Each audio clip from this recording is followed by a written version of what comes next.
Hey, what's going on? This is James. Time is short 777, and this is the news. But before I get started, if you haven't already, hit the subscribe, hit the bell so you get all the notifications, and help me get to a number where they'll actually push my videos. I'm trying to reach as many people as I can with what I'm doing here, and I appreciate you. So let's get started with Orange Man still bad. It's becoming a even more problem than it was before. Um, and we'll go into some of that. This is just something that I saw. Howard Stern says Trump supporters should all have a big CV rally, take disinfectant, and drop dead. How about you first, Howard? I actually used to watch this guy back in the day or listen to him, and pretty much a joke now. YouTube censors viral video of doctors criticizing stay-at-home order. It's deleted after racking up over 5 million views.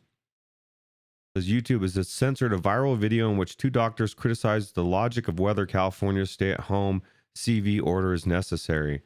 The video, which had racked up over 5 million views, featured Dr. Dan Erickson and Dr. Artin Masihi, co-owners of Accelerated Urgent Care in Bakersfield, California. In the clip, Erickson asserts that there's only a 0.03 chance of dying from CV in the state of California, prompting him to ask whether sheltering in place or shutting down the medical system or people being out of work is worth it. And he's right. And so he comes out and he starts to go over a whole slew of things. And I'll go over a couple of them. But if you want, the videos there. They've been pulling this down from YouTube. The only reason you can actually watch it is because Alex Jones has his own network and he has it on there and they can't take it off of there.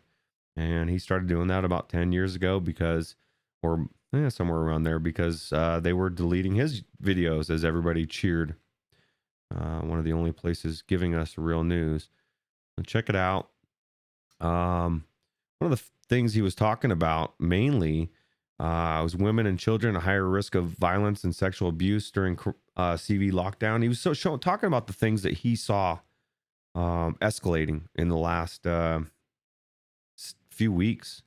And this is one of them. Women and children at higher risk of violence and sexual abuse during coronavirus lockdown.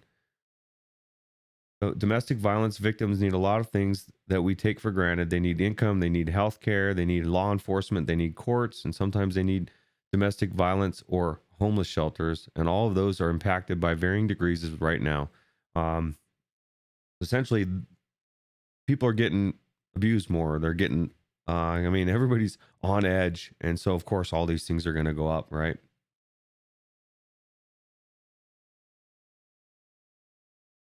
This was Now the doctors are lining up to defend Trump. Common sense approach gains steam.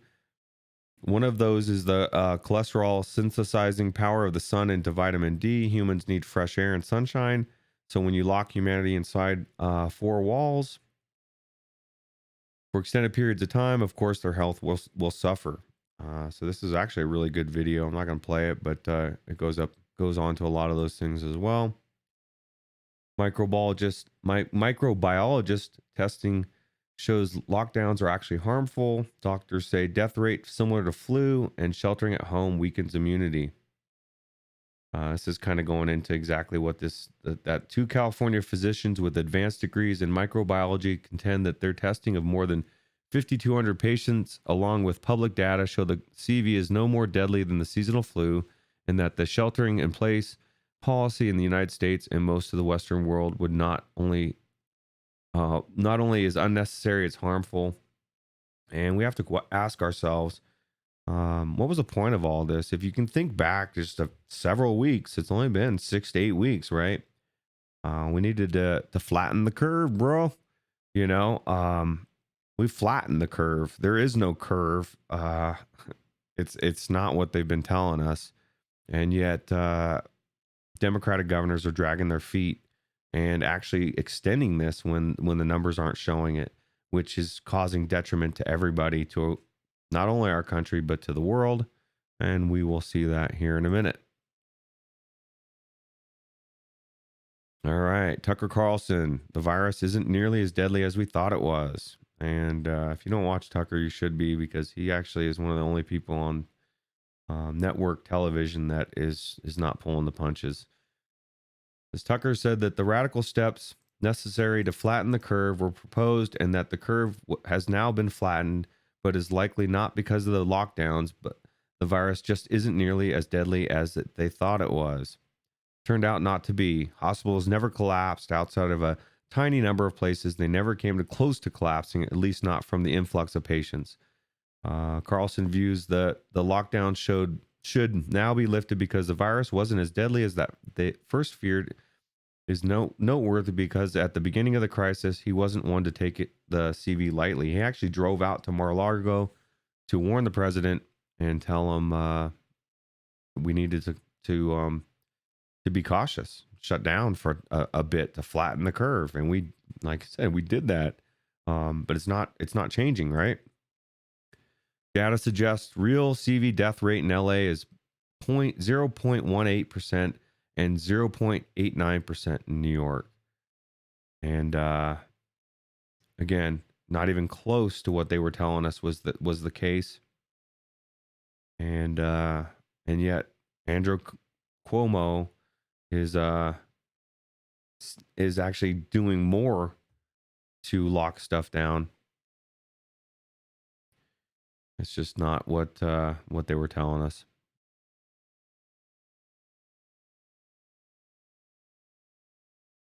Now Twitter censors biotech companies' UV light treatment research after Trump touted it. And this is getting back to Orange Man bad.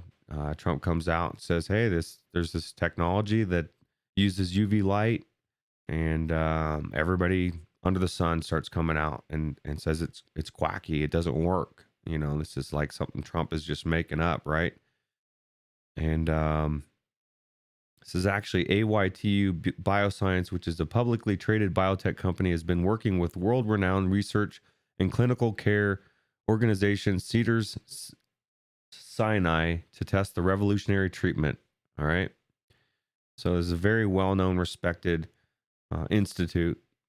And this has been going on for over a decade. They've been working on this technology. It's been something that's been out there for a long time. And just pulled up articles from 2018 all the way back to 2012. Can UV light fight the spread of influenza? Safe for human exposure, far UVC light may offer low-cost solution to eradicating airborne viruses in indoor public spaces.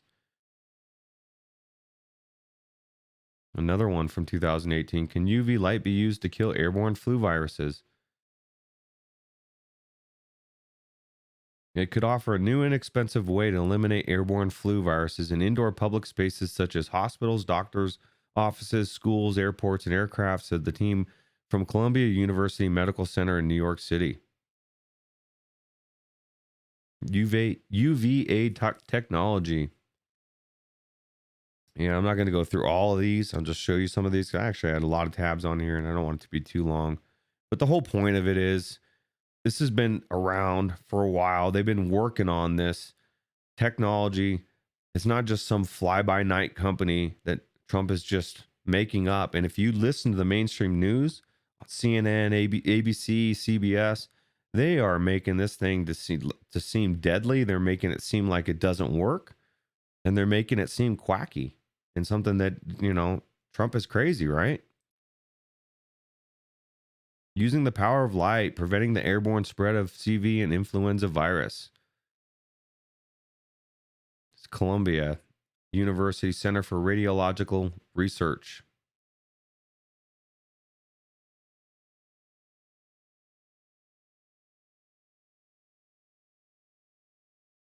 This is something that Israelis are using right now in their hospitals. Okay. This is interesting. Then shall your light burst through light like the dawn, and your healing spring up quickly. Your vindicator shall march before you. The presence of Hashem shall be your rear guard. From Isaiah 58:8. Some people think this is talking about this technology. I don't know if it is or not, but the whole point of me pulling this up is that Israel's using it right now in their hospitals to fight against this virus. Yet the news makes it sound like Orange Man Bad is out of his mind, and it's getting out of control, and it's costing people lives, and they need to stop it.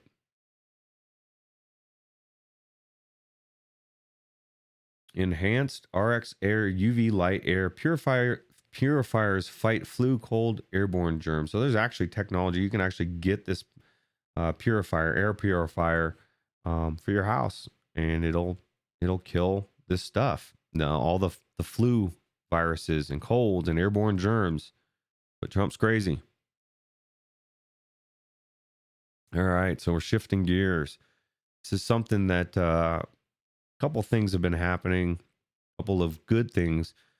Does a victory in Illinois spell hope for lawsuits against stay-at-home orders? Could this lawsuit spark a national trend? It says Republican Illinois State Rep Darren Bailey scored a legal win Monday afternoon in the struggle to shake off government mandate and return to normalcy in the state of Illinois amid CV outbreak. He sued in a historic challenge to Democratic Governor J.B. Pritzker's stay-at-home order extension, and a circuit court judge in Clay County issued a restraining order that personally exempts Bailey from having to remain in his dwelling. If other people want to be freed from mandatory staying in their homes, they reportedly have the ability to join Bailey's lawsuit or file their own. And this just goes to show we need to stand up against this. I'm all for being cautious. I was all for seeing what was happening. We all went in our houses for a month and a half to 2 months, man. So many people are afraid. I'm seeing masks on everybody at the store because we don't have to wear them yet. And but the people that work there do, and half the people in the store do. But I go back to 6 weeks ago when they were telling me that it didn't work, and I was selfish for wanting to wear one. And now they're telling me I'm selfish if I don't wear one, and I have to wear it. Maybe not in this state, but in other states. And it's like people have no memory, right? Very frustrating.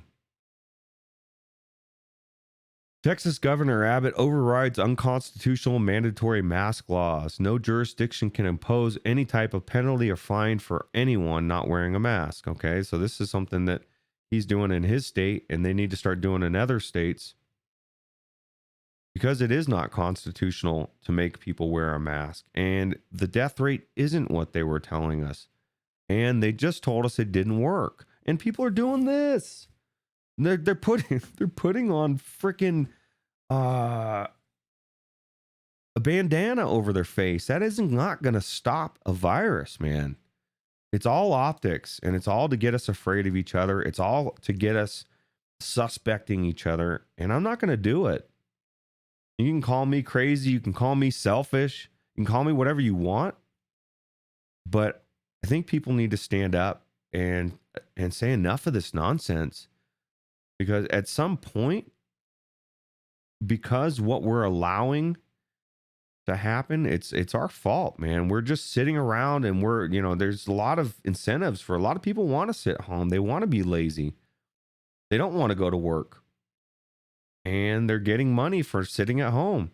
While our country is falling apart, people's livelihoods are being destroyed, and it's going to affect the entire planet in the third world.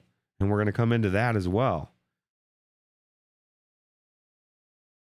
And this is really cool, actually. I didn't even know. It says, residents throw a parade for governor who refused to lock down their state in South Dakota. I wish I lived in South Dakota, because Kristi Noem was treated to a parade by citizens who wanted to show thanks for her decision to keep the state's businesses open and not enforce a stay-at-home order. And guess what didn't happen to her state? It didn't melt down.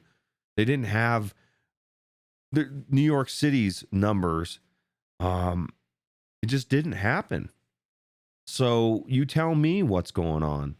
Why did her state not, if everybody was still going to work and people in South Dakota still own their businesses and they're not all unemployed, why is South Dakota not the pinnacle of everything wrong with this country, and it has the most cases and everybody's dying there?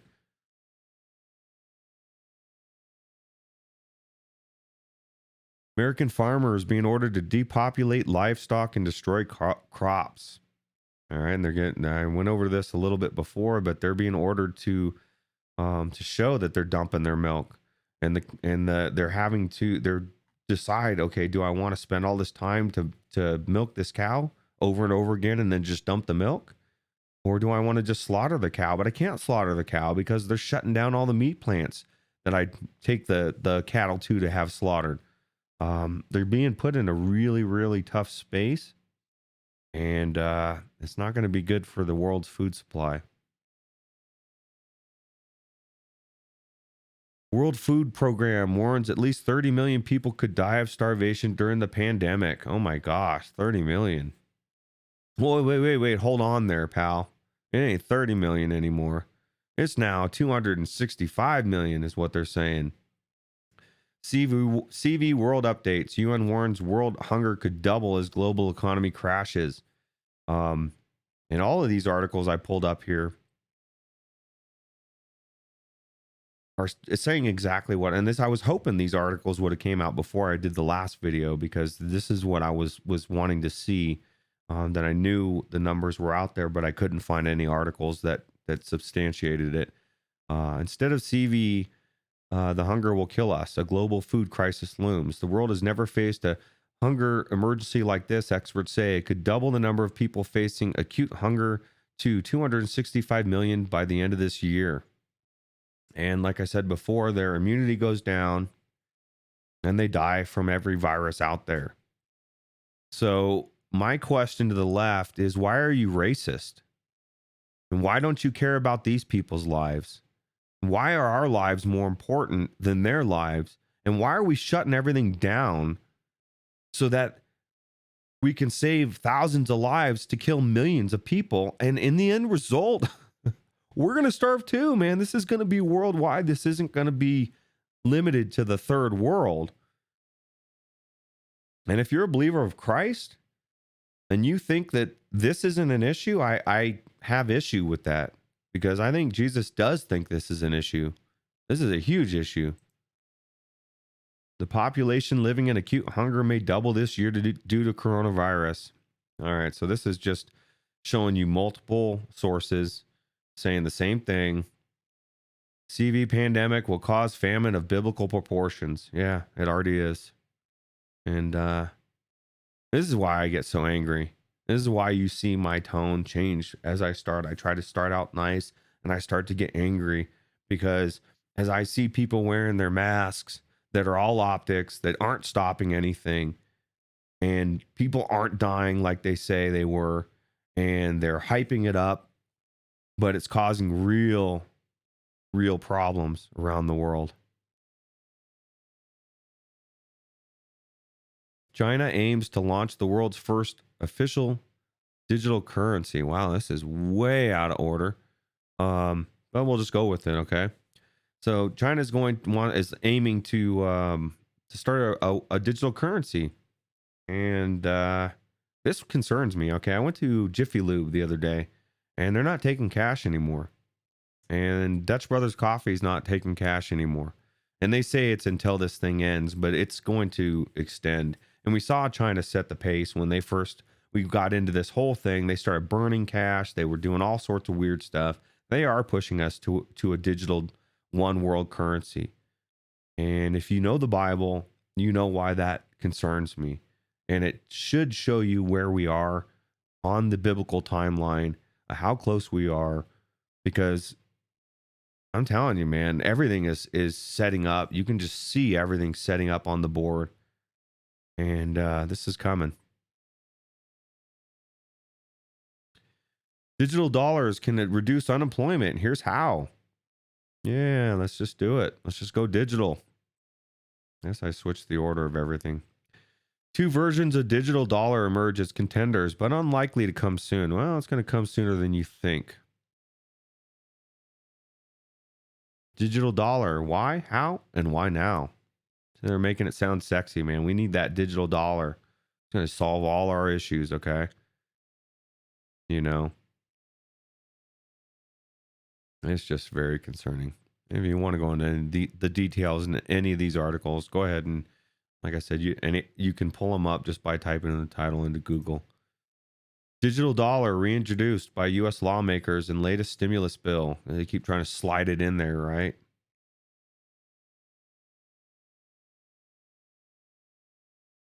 Oh, I guess this is the end. Wow, we got here quick. Yeah, a lot quicker than I thought. Okay, so This is the theme of everything, man. Now is the time to get to know Jesus. Now is the day of salvation. Now is the time. The time is now. I'm telling you, not the time is now.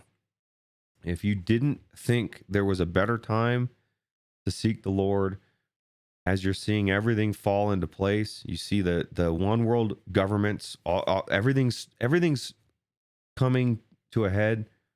We might have a year, we might have 2 years, we might have 6 months, we might have a month, 2 months. I don't know. I don't know how much time we have. I know that we're running out of time, and they seem to be pushing us in there. They seem to be trying to create a global food shortage. And I just say, yeah, now's the time. Anyway, thanks for watching. If you haven't subscribed, please subscribe, hit the bell, and I will see you next time.